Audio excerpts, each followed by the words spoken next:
Good morning, good afternoon, or good evening, wherever you are in the world, and welcome to the first ever episode of the ESG Show. And join us for 50 minutes of lively discussion. Now, if I ruled the world, if I was a global dictator, I think I would ban ESG. At least I rather suspect I would if my name was Ron DeSantis. I'm not sure I understand why the governor of Florida appears to hate ESG so much. I watched an interview with him recently, and whereas I came into the video expecting to see a man with horns who breathe fire, what I saw was a man who seemed quite passionate about his morals. I'm not saying I agree with him, but it got me thinking, why are there so many folks who seem to hate ESG? They see it as woke capitalism, business for the snowflake generation. I said recently that the ESG show is partly about talking to the ESG community, but it's also about flying the ESG flag. Someone messaged me and asked me, what is the ESG flag? And I struggle to explain it. What I really mean by flying the ESG flag is evangelizing ESG and meeting the critique with an eloquent response.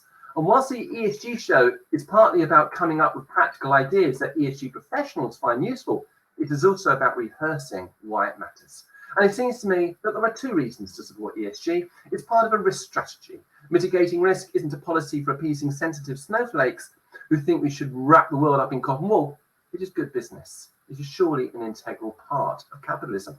Paul Clements Hunt, who coined the ESG acronym, says he is a card-carrying capitalist. I don't see anything anti-capitalist about ESG. It is also about conferring a competitive advantage, and over the coming weeks, months, and years of the ESG show, we'll be hearing a lot more about that. But first, let me introduce you to our guests. Today, I am being joined by Gavin Sheppard. Good afternoon. Gavin is Chief Executive of the carbon and biodiversity platform Pinwheel, a business he founded with the former Secretary of State for Climate Change, Amber Rudd, and global advertising entrepreneur Rupert Howe. He was named one of marketing's brightest and best executives. Also on the show today is Daniella Grayson. Hi, everyone. Daniella is VP Global Technology Enablement at Reuters. She is a digital and ESG leader and human advocate. On her LinkedIn profile, she cites Colin Powell, who said, great leaders are almost always great simplifiers who can cut through argument, debate, and doubt to offer a solution everyone can understand. And finally, but not at all least, we have Rittick Chakraborty. Hello, everyone. Rittick has over 25 years of experience in sustainability transitioning processes, businesses, communities, and careers across hospitality, services, finance, and consulting, whilst living and working in Asia, Americas, and Europe. Rittick currently runs a consultancy firm, Dukesforyou, supporting companies, communities, and individuals with ESG transitions. Before we move to our first guest, let me explain what the ESG show is. It is a weekly event, typically broadcast around 1 p.m. BST, 8 a.m. Eastern Time, 8 p.m. in Singapore. But those times will vary depending on where in the world our guests are coming from. This is our first ever episode, so please be kind if there are any cock-ups. And to make this work for you, we do need your help. We need your participation. If you're interested in appearing on the show, want to recommend topics for discussion, or interested in partnering with us in making the ESG show a success, email me on info@techopian.com. And we start the show with a look at topical issues, stories that have made the news recently. Gavin. Hi. So Gavin, the Daily Mail recently headlined, electric car mastermind Elon Musk claims threats of climate change is overblown in the short term, despite making a fortune in eco-ventures. So what are your thoughts on this story? Well, it's a sort of a shocking headline, isn't it, from Musk and Tesla? But actually, if you get under the skin of it, he was arguing against the whole thing being a scam. He said it's not a scam, and saying that the issues that climate change will cause are going to be considerable in the future. But his point was, it's a bit overblown now. And actually, although he was making the point that climate change is something we ultimately need to be worried about, he was wrong in these short-term consequences. In fact, the Met Office here in the UK said in 2019 that climate models actually underestimate the short-term impacts, and we can see that now in disruption to our food supply chains and in sort of, these big weather impacts, flooding and so on. So actually, his diagnosis was wrong, I think, and I think it plays into a much broader issue of the day where very few people deny climate change anymore, but many still see it as something which is something to be addressed in future years. So I think in this sense, these sort of comments from somebody like Musk are damaging. Okay, thank you. We'll be returning to the issue of the short-term impact of climate change in a couple of minutes when I talk to Rittick. There is a law in technology I rather like called Amara's law, named after someone called Roy Amara, who said we tend to overestimate the effect of technology in the short run, but underestimate the effect in the long run. I suppose in a way what Musk said is pretty similar to that. And Bill Gates is something similar, but with a nice addition. He said we always overestimate the change that will occur in the next 2 years and underestimate the change that will occur in the next 10 years. But, he added, don't let yourself be lulled into inaction. So I suppose not letting yourselves get lulled into inaction is the key bit there, really. Yeah, I think it's like anything, isn't it? Where the impact of our actions are perceived to be felt in the future. It's much more difficult to influence behavior change now. So you can look at pensions. Why do people not invest in pensions now? It's because they think they have a long time to sort the issue. Why do people not give up smoking now? Well, they think, if you were going to drop dead tomorrow, you wouldn't touch a cigarette. But there's a perception that these things are something I can give it up later, I can get healthy later. And I think there's a risk here that we have the same attitude to climate change, where we think we've got lots of time to sort this out, when actually the time for action on pensions and on smoking and on climate change is now, because the things that we are doing today or the things that we are not doing today will have the greatest impact on our our short term, but certainly our medium and long term futures. So certainly no place for complacency at all. Thank you very much, Gavin. And we're only 50 seconds behind schedule, so far so good. Rittick, are you there? So Rittick, physics.org recently ran a story, and it ties in with what Gavin was just saying about how the impact of climate change is now. Rice fields at risk from extreme rain due to climate change could threaten global food supply. So what are your thoughts on this story? Well, it's an interesting one. Obviously, considering China's population, even if it's decelerating, also, the amount of rice that's produced there is concerning. But I'm also going to assure viewers that this is pretty much something that's been happening over decades now. There is seasonality of rainfall, and there would be certain places which would be getting more rainfall than the others. And what is definitely is becoming excessive in nature is the volatility, and in terms of some of the it's inescapable that the temperature is rising. So obviously there would be some offsetting of one part of the planet as against the other. The key to this is to be in the present, to make sure that we are embedded with facts on what this is about, and not into the stories and some of the what goes on in the background. Learn from the past. There are lots of wisdom that we can learn from our ancestors, and also existing practices from indigenous people, and also adapt for a future. There would be changes like these, and in not just China, and everywhere we're seeing some of these trends, and just be embedded in the belief that you've got to adapt and stay ahead. Rittick, thank you very much indeed. That's great. Daniella. Yes. Hi again. So I gather that Disney is suing Florida, or is it suing DeSantis? I'm not quite sure who it's suing. What's all that about? So this is an excellent example of ESG and how it's become politicized. So DeSantis put a bill forward to ban the word gay in schools, if you will, to sum it up. And Disney originally did not really support or show no support.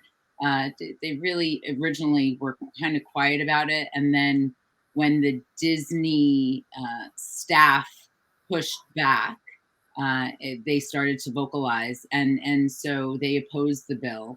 And as you know, a lot of people want to say as retaliation, DeSantis moved to strip them of their governing abilities for their space that they have in Florida. It is a prime example of how we take a movement, and any movement that has always start, as most movements do, they start with really good intentions. And then we find some radicals that jump in and really start to politicize it and take it to an extreme. And I think it's an example of that within this ESG space, right? ESG is now getting talked about and called woke capitalism, as you referred to before. It is just part of the ESG topic, and it being a hot topic, and DeSantis looking to run for president, and a platform. And Disney's pretty smart though, and they've got some really great lawyers, and they've done some really great things that I don't think that DeSantis and his lawyers were anticipating. Okay, thank you for that, Daniella. Maybe they should take a leaf out of Baloo's book, because I think Baloo said if you prick a pawpaw with a prickly pear and you prick if you prick a pawpaw with a prickly pear and you prick a wrong paw, the next time beware. I seem to recall that's what Baloo said. So maybe they should take a tip out of that. So thank you very much for that, Daniella. Gavin, now we're moving on to the second portion of the ESG show, when each of our guests talk about a topic in a little bit more depth. And Gavin, you wanted to talk about the role of biodiversity in ESG. So what's your premise here? Yeah, I think we underestimate the impact that we have on biodiversity as businesses.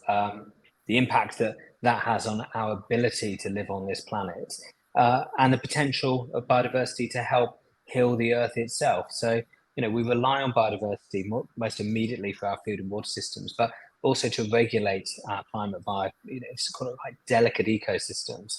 And I don't think biodiversity is a topic discussed in boardrooms as much as it should be. Okay, thank you. So the Royal Society has said that actions on addressing climate change is inherently dependent on action to address biodiversity loss. Do you believe this message has cut through in the boardrooms? Well, the Royal Society are absolutely right. I don't think you can deal with, and in fact the science says that you can't deal with climate change unless you deal with biodiversity as well. And I don't think it's cutting through to boardrooms. No, I think where boards are acting outside of their supply chains, they're very focused on carbon, and particularly focused on carbon credits. Do these projects that I'm funding produce carbon credits? Because they're very focused on making quite simplistic claims in this space. And I think those two things together conspire to sort of crowd out biodiversity from the conversation, because it's often a more complex response to the issues. It's not as easy as just switching my energy supplier and saying, well, I've become carbon neutral overnight. It requires a bit more thought and a bit more consideration, and I think for that reason, it's not really cutting through in boardrooms. Okay, so nuance is something that's missing. It's always a difficult thing to get across, I guess. So we're beginning to understand corporate impact on climate, but do we give enough thought to corporate impact on diversity? No, again, I don't think we do. So, we saw there was an article in the press a few months ago about McDonald's, I think it was, literally rolling out plastic grass outside of its restaurants in replacement of real grass. And this is sort of biodiversity vandalism. And you can understand how these decisions are taken in boardrooms. But I think without really, I'm pretty sure very few boards say, well, what's the impact of these decisions on biodiversity? Very simple things. Fences are another good thing. Put fences right down to the ground, and that stops biodiversity from moving around and being able to thrive. So there are very simple things I think that we do, or that we see as simple things that we do, that have a big impact on biodiversity. And in my experience, very few ESG or sustainability departments within their strategies look at the impact on biodiversity from those direct operations, and certainly don't look at the impact on biodiversity in sort of outside of value chain investments. Okay, but why should biodiversity be a part of the corporate environmental response?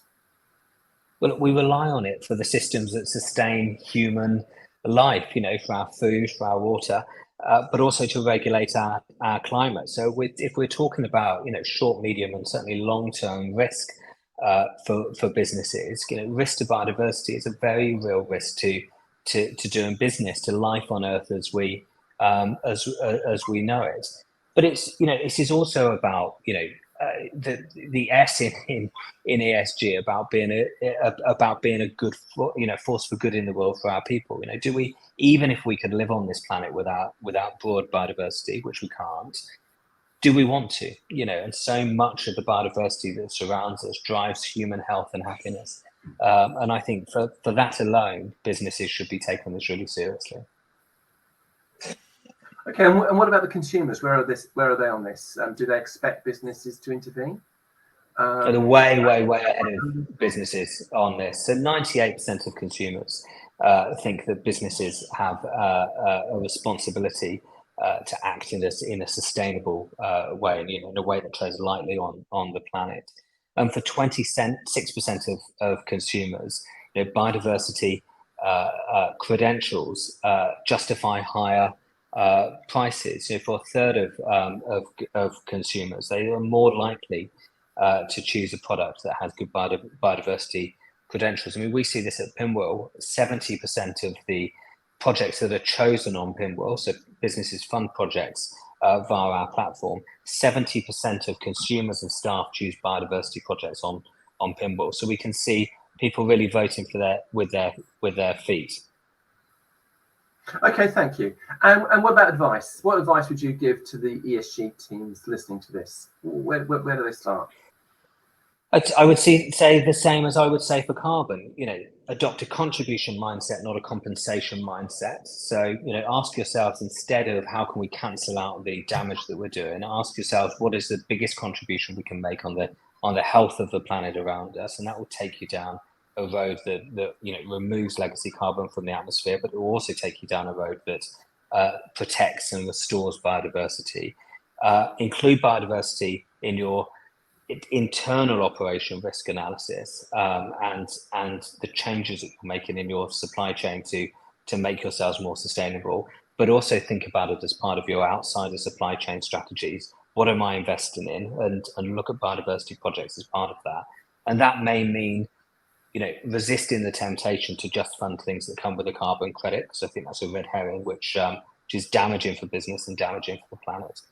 And finally, I would say give agency to your staff and customers in the process.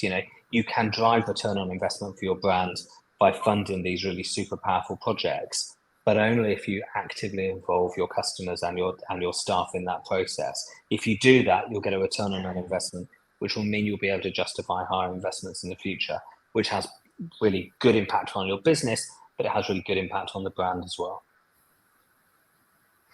Okay, Gavin, well, thank you very much. I'll talk to you again in a few minutes.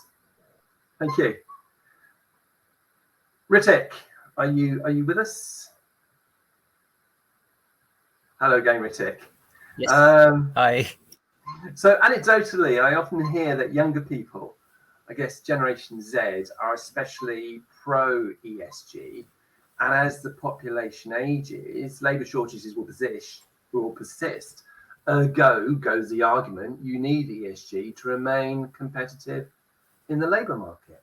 And I think that KPMG has released a report saying that environmental, social and government factors are influencing employment decisions for almost half of the UK office workers, with millennials and younger workers driving the growing trend of climate quitting, seeking out a more environmentally friendly job.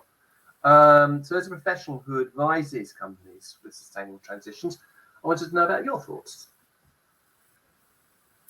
Well, yes, Michael. I mean, this is wonderful news to start off with. You know, there's a leverage that young professionals have, and onto something that their future depends on, which is the climate action and some of the changes that are happening. Well, this feeds straight into the question that you ask some of your guest speakers on your channels and on your forums, and as what their 30-second pitch for the CEOs would be on ESG. Well, here it is, thanks to KPMG. This survey was in January 2023, so it's very recent, right? And what it reveals, I'm going to give out the verbatim, is when it comes to looking for a new role, 1 in 5 respondents, which is about 20%, said that they had turned down a job because the company's ESG commitments were not in line with their values. That rises to 1 in 3, which when you look at the age group of 18 to 24, which is basically millennials.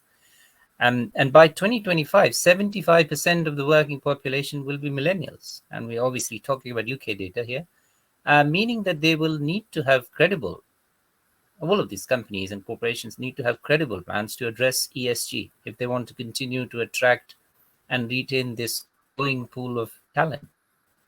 That's big numbers, isn't it? So, I mean, considering that, I mean, that this is still an evolving theme. ESG is still an evolving thing. We'll probably not have these conversations 10 years back.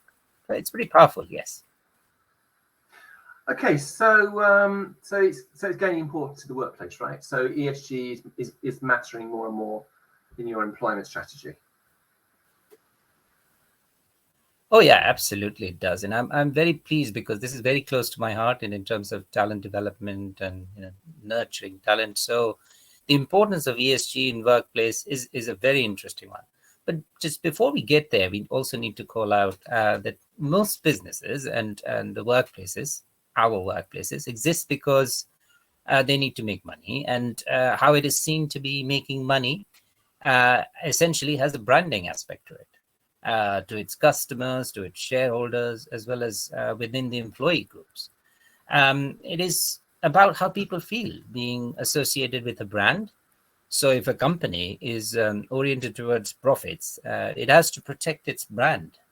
It has to make sure that the profiteering is not seen as in a sort of a negative way, because it's always been very closely looked at by societies, now more than ever. Then there are investors, the entire investment communities, and then above all, there are regulators, who are ready to pounce on you. There are certain things that look, out of sync. So all companies want to look good. That translates into doing good, which in this case spills over to prospective employees choosing their employers in being driven by positive impact. So it is driven by profiteering to a certain extent. So has it changed over the years? How has ESG in the workplace evolved? Yeah, I mean, you'd probably recall how it was, right? Before the advent of the social media, there used to be very carefully managed public relations and communications team. The teams actually working with the media and press, and you've been part of some of them, to share this with public. And there were internal communications team which used to use that information to actually share with employees and contractors and business partners. Part of the budget every year was allocated, every fiscal cycle actually was allocated to what used to be broadly defined as corporate social responsibility, or CSR, which was linked to an attractive tax incentive in most countries. No surprises there. I think what has happened is with the rapid adoption of social media and how it has evolved, this process has gone through a very significant change. It's the change driver now. So all of a sudden, corporations are looking at it and saying, "Hey, this is something that we need to leverage," and it's become an extension of the corporate social responsibilities, really. Which I actually prefer to call it, now CSR is corporate environmental social responsibility, or CESR. Well, having said that, you and I, we were familiar with that, at the times where employees were always expected to turn off the taps, switch off the lights, close the door behind them, from what used to be a model code of conduct. And there used to be charity events and promotions where the employee and management, present used to be briefed of what the media is going to ask and what their presence meant, and the impact of it to the company. And we were briefed accordingly to get the right message across. Well, now that media scrutiny is abundant, and employees find themselves to be incentivized in some ways to be more socially aware and participative, and then quote unquote share their stories, which for the PR and communications teams is fantastic. It's stories to be told. So they pick it up and they work with them. And it's got some interesting examples as well. Is one of the companies I was very closely associated with, not only gives time off work, but T-shirts and hats with company logos to volunteer in a community event, actively encouraging employees to even collect what is called points for their activities. And yet again, quote unquote, share their stories. I was here and I was doing there. And even called as brand ambassadors, phenomenal. And so, the employees feel like the brand ambassadors, and then this makes the companies more attractive to work for, and for shareholders and customers to be affiliated with this enhanced branding thing. So it's all good. Okay, thank you. So very briefly, what is the way forward for ESG in the workplace, or CESR, as you prefer to call it, quickly as possible? Yes. Yeah, see, this is the best part. I think, out of all the doom and gloom that we hear about, this is a very important leverage. It's beyond doubt that businesses and workplaces are going to adapt and adopt to do things towards what seems to be an irreversible climate change. The possibilities of ESG or CSR is enormous. There are certain pitfalls too, and this is where we need to be careful. Most governments actually support companies with incentives, including tax relief measures. If those advantages are leveraged with care, it's good. But if CESR, corporate environment social responsibility, is embedding the company into the community and improving the brand levels and creating an accountability structure, that's all good, which previously had little bearing in the society. The key, however, is to have a good measure on the actual return on investment of these events, and not just the feel-good aspect. If supplemented with the right level of awareness, the care, this could be, it's beyond just saving water and then going out for a day out or a team building. It's actually, something that has been pounced upon by the well-being and the healthcare industry of the healthy living aspect of it, which is already being incentivized, and which is reducing the carbon footprint, etc. All of those is good stories, but the pitfalls are that it should not be seen as a competition within employees to collect points, which will help them being promoted. Or on the other hand, communities and charities also should look at that as having a multiplier effect of this funding by doing fundraisers and further the cause. And coming back to where we started from, I think, prospective employees should take this as a very important reason for their choice of the employers. Okay, thank you very much, Rittick. Thank you. Now, AI can be a problem sometimes. I once did a video in which I talked about the Medici family of Florence, and the subtitles said it's the Medici family of France, which made me seem like a bit of an idiot. And I understand Gavin is being referred to as Kevin. So just so you know, if you see the subtitles Kevin on the screen, it's actually Gavin. And on the subject of Gavin, I don't know whether you could just come back on for a few seconds, because we've had a question from, now I do apologise, Vinay Loganathan, And he'd be interested in hearing, he, they, she, I'm sorry, I'm not quite sure. I'd be interested in hearing more about how to address the difficulty of getting all the broader sustainability challenges, not just biodiversity, across to boardrooms, investors and CEOs, linking them to tangible businesses, risks and value added for the business.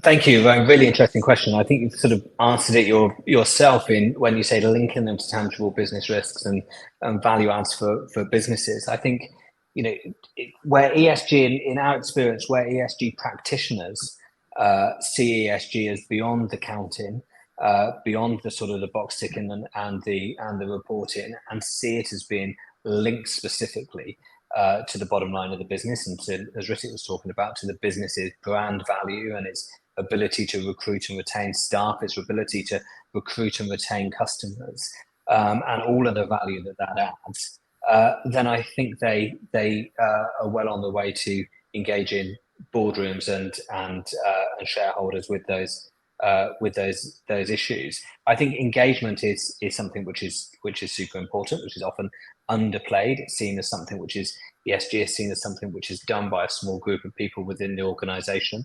I think given agency more broadly to staff, customers and stakeholders in the decisions, the way in which, in some of the trade-offs, you know, being honest about the trade-offs, having an honest conversation with stakeholders about it is super valuable.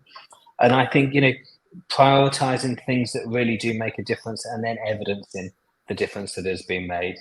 You know, one of my, in carbon, for example, but I think you could take this for any other element of ESG. One of my biggest concerns is that, you know, tons of carbon and carbon offset and carbon certificates are very difficult for individuals, be those board members or investors or staff or customers, to get their head around, which means it can be dismissed as something that, you know, somebody's doing over here that I don't have to think too much about.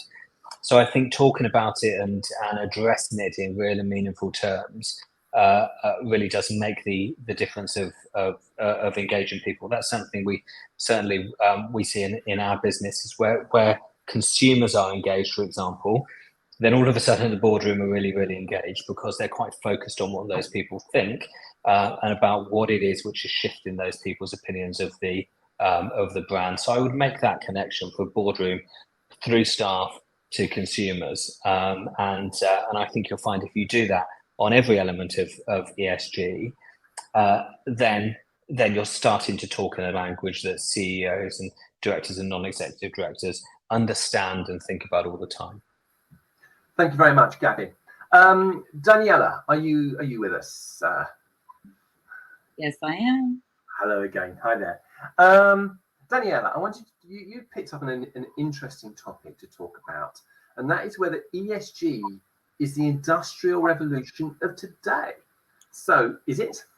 Yeah. So, I mean, I think ESG is fascinating to me, because really, is it from a business and technology perspective, is it the industrial revolution today? From a political perspective, is it, you know, the pro-life abortion topic of yesterday kind of a thing, right? I feel like it is so broad a topic, and there are people who are very radical in their beliefs, that are you know, positively radical in their beliefs and passionate about it, and then ones that are using it to push their agenda. So I think that from a business perspective, we really need to embrace, how do we get the boardrooms and the C-levels to understand it? And, you know, it's such a broad topic that it's really difficult to wrap your head around. As Gavin was saying, you know, carbon footprint and things like that. Do you buy, do you pay your way through? And I think really what we have to do is we have to, in a business perspective, start to embrace new technology that's coming in, you know, all of this AI we see coming in, and how can we leverage that to affect positive change? And I think that it actually starts really in the, you know, on the ground, boots on the ground kind of a thing, and getting people involved. I think that the way corporations and at least here in the US are looking at ESG is, the ESG efforts, if you look at them across corporations, started in or continue to sit in compliance and legal offices because they're focused on what laws do I have to and what compliance laws do I have to abide by, when do I have to abide by them, and how am I going to avoid fines.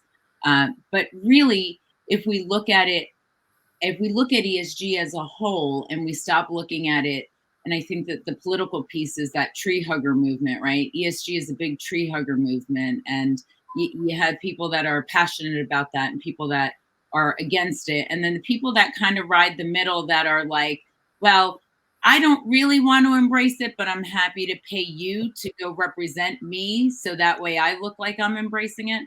And I think that we need to find a way to leverage all of this new technology to start building ESG as a whole, whether it be the E in the environmental section, right, on carbon and whatever it is that's appropriate for your brand, whether it be the social aspects of diversity and inclusion, and what does that really mean? And, it's not about, is it about changing the color palette of your organization in that space, or is it really about affecting, a fundamental cultural change to continue to create thought leadership in your organization and diversity of thought? And that governance piece, right? How do we hold each other accountable? How do we measure up against our competitors? How do we continue to drive improvement in our organization and continue to better as a business? I think that we really need to embrace the technologies that are coming out and start to include middle management and our staff with boots on the ground to be part of this movement. Focus less on the tree hugger environmental piece of it. It is a important piece of it, but it is a smaller piece of it, right? And look at ESG as ESG, not just E. Okay, so setting aside businesses that enjoy hugging trees, what are the benefits to business of embracing ESG? So I think that, again, if you embrace ESG, what you will do is create a culture within your organization of employees who are passionate about the work that they do and who are humbled to work for a company like this. You create a loyalty within your business. If you have staff who love the company that they work for and are proud of the brand that they work for, that is huge for your business itself. And that is not only good for a business of whatever widget it is that you're selling or service you're selling, but it's also good for brand for consumers because you now have advocates, right? I think that we talked about this a little bit earlier, how in yesteryear we used to shut off the lights and, people used to business used to be a family and we all used to band together to really make it successful. And to me, if we start to re-embrace, right, find it again and embrace that culture, I think that it's good for business because now you're supporting from the inside out. Absolutely. Yeah, completely. So we are very short of time. So I'm going to ask you two questions in one, and I'd be grateful if you could answer them quite quickly. So what can individuals do to influence the change, and what should businesses prioritize?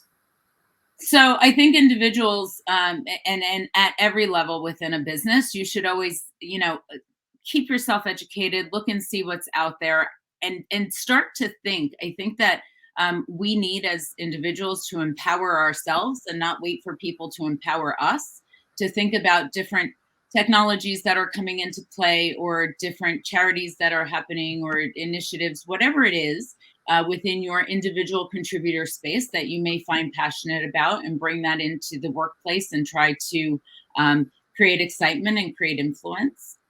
Whether that be directly for the work or within the working culture itself, because, very family-esque, we have to work together.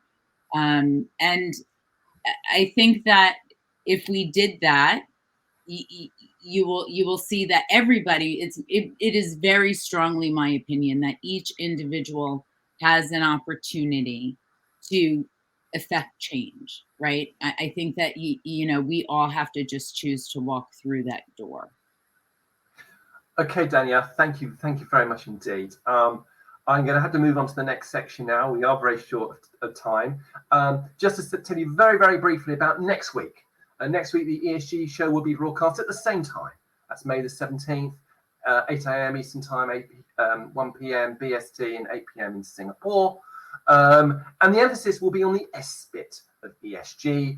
We have 3 fascinating guests, Sally Fantastic, an advocate of empowering women, Peter Abrahamson, who calls himself the emotional weightlifter and a seasonal psychologist and a coach, and Jonathan Hook, a former head teacher and MD at CHX Company, a company that has expertise in the biology of business. So please join us then. Back to the show. And I'm going to be rejoined by Gavin, Daniella, and Rittick for today's group discussion.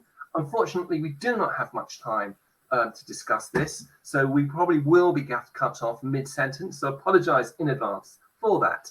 But Ron DeSantis is banning Florida's government organisations from working with companies that promote an ESG agenda. Why does ESG create such negative sentimentality? And do critics have a point? Over to you. Anyone? I mean, I'm happy to speak up. I think that it is just, I think that first and foremost, it's a political platform, and a platform that will get you some airtime. So I think that that's really where it's coming from. I think that if you look at the bill, it has its positive spins and its negative spins, right? These kinds of bills can create they can create divide in the fact that some companies that are mom and pop shops may not have all of the resources to be able to be completely compliant in all different aspects. And so what you do is you start to segregate the ability to lend money and things like that to people to businesses, to new and upcoming businesses that may not be in a position. And I think that that's the intent from a positive standpoint, right? It's the intent is to desegregate and kind of create a more level playing field. I think that it gets a lot of negative press because it's just a prime political platform right now. Okay, thank you. Gavin, Rittick, anything to add to that particular point? But I'm not sure I agree with DeSantis's critique of ESG, and I think Daniella is absolutely right in her analysis. But there is a legitimate critique of ESG, I think, and that's that it's very focused on counting and accounting and reporting. I think Daniella touched on these issues earlier, and not focused enough on the action. I think if there were an ESG department on the Titanic, it would be more focused on counting the deck chairs and doing an analysis of the cost of them getting wet than it would be about saying how do we avoid this iceberg. And I think that is a legitimate critique of ESG. It's not one that DeSantis makes, but perhaps it's one that he ought to make. So I'm immediately thinking of Leonardo DiCaprio on the Titanic when you give that analogy. But Rittick, what about you? Anything to add on that particular point? No, it's a fantastic input from both Daniella and Gavin. But I'll just bring the focus to another aspect of it, which is the electorate. So leading parties and their candidates usually they are there to win elections and in a big way to drive home the agenda. I think it is for responsibilities of the electorate to be aware and as to what is being said. No political leader is trying to commit a harakiri, by decimating themselves from the political environment. they're trying to win elections. So obviously, there's a majority who wants to hear that. And this is where I think the real risk is in terms of what sort of disinformation and misinformation that we have to wade through to get to the right point. There is some argument, where I think there is some very specific parts if you read the article, and it shouldn't become a CNN versus Fox News issue. It should be more of seen as what's the legitimate argument, as Gavin mentioned, and there are certain real worries about that. So I'm not writing it off entirely, but I'm also putting some amount of responsibility on the electorate, because this is also the future of democracies. I think that point is absolutely right. My co-founder, Amber Rudd, who was Climate Change Secretary, Home Secretary, amongst other positions in the UK cabinet, says businesses in this space know what they need, politicians rather, governments know what they need to do. They just don't know how to get re-elected after they've done it. And I think, if we go back to our questions about how to engage boardrooms as well, I think, in whatever, either within a business or within a community, within a nation or globally, that power of individuals collectively to work together and to say to decision makers, we take this thing seriously, and we expect you to take action and to vote either by putting a tick in a box on a ballot paper, or by choosing where they work or choosing where they don't work. I think ultimately that's powerful. If we can sit here and complain about what politicians do, but until we start voting for the ones that are actually going to make the changes that we want to see, then we're just talking in an echo chamber. Okay, thank you for that. Now, before we carry on with this debate, I'll just quickly mention we've had a few comments. Zoe Buckley says ESG consideration should start to be added to boardrooms in terms of reference, as ESG takes on its integrity itself in day-to-day operations. And Brendan commented, very interesting article on PSSI. It's based on child labour in supply chain service for meat processors. And finally, Vinay said, good discussion, shame about the moderator. Oh, no, he didn't say shame about the moderator. Great moderator. So how about that? Back to the debate. We're going to have to answer these questions super fast. Gavin, is a part of the problem or lack of authenticity? Are people making stuff up? Yes, yeah. Well, I don't know if they're purposely making stuff up. I suspect some of the time they are, but I think there is a default to how do we make a very simplistic claim, and making that simplistic claim, I think often gets you into difficulties. So you end up saying something like we're net zero, when of course it's ridiculous that you would say that in 2023 or any time in the next sort of 20 years.